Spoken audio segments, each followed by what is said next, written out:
When it comes down to this week's episode, I have to say, animation-wise, specifically on the fighting side of things, pretty fucking cool. Like, I genuinely like that we have a little more development for our other classmates that were unironically kind of left on the side. Like, this is for sure Shoji's episode, as well as with Koji Koda being like the secondary protagonist per se of this episode.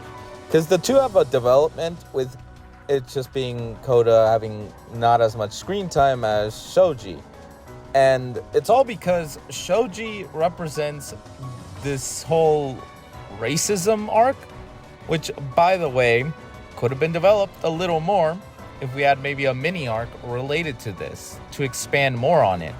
I know you could say that the Liberation Army is technically in that terms of things with like My Villain Academia, but the thing with My Villain Academia is more or less about outsiders, not necessarily the heteromorphic quirks people that were basically attacked and pursued. Those two are separate because one is an ideology against the current status, the other one being legit racism hunting in a sense, or I guess quirk racism.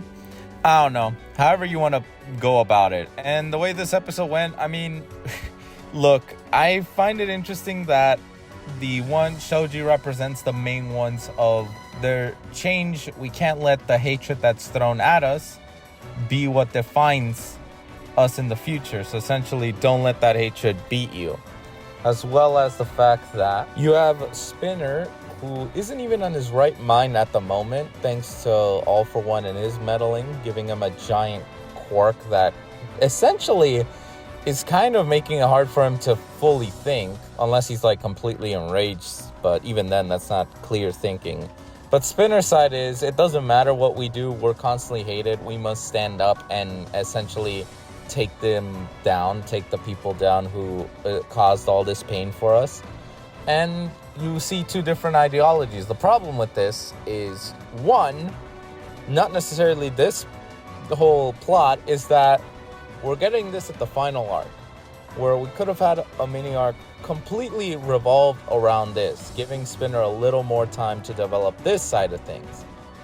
Because yes, he was kind of an outsider, but his thing was that he was inspired to do good, similar to how Stain was trying to promote how heroes should be like, oh my, destined to want to help people, not for social status.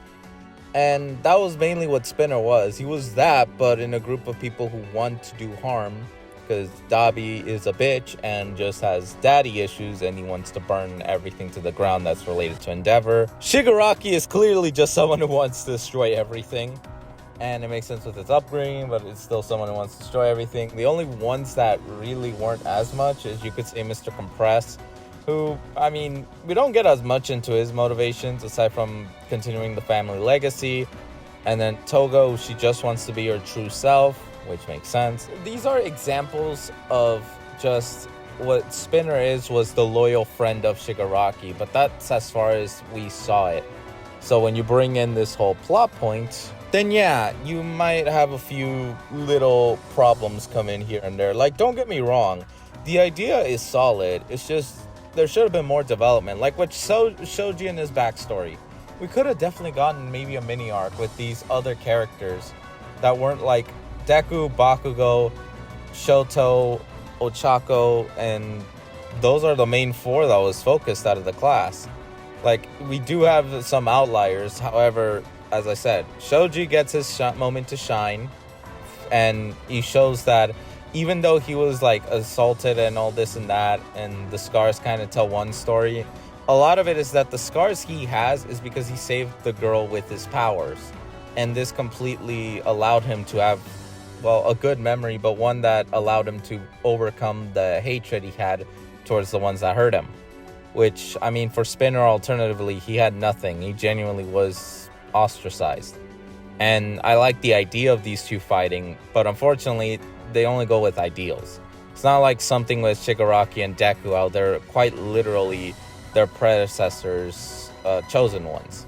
But I digress. Episode's 6 out of 10. I mean, I find it super fucking hilarious that, yes, they're basically all these mob crowd are obviously mad as hell and want retribution. Obviously, I hate this jackass. He's such a nuisance. Which, I mean, he does make fun of Shoji, and that's where it helps Koda, like, unlock his ultimate potential, and I like that. It all ties in together. I still like how this ties into the little flashback, just kind of giving a little context to his newfound power. And yeah, I find it funny that President Mike says that these two combined are stronger than him and his trio back when they were in high school. So it shows that the new generation gets stronger than the previous one. Though that makes it interesting because that means that Deku should be stronger than Prime All Might at this point.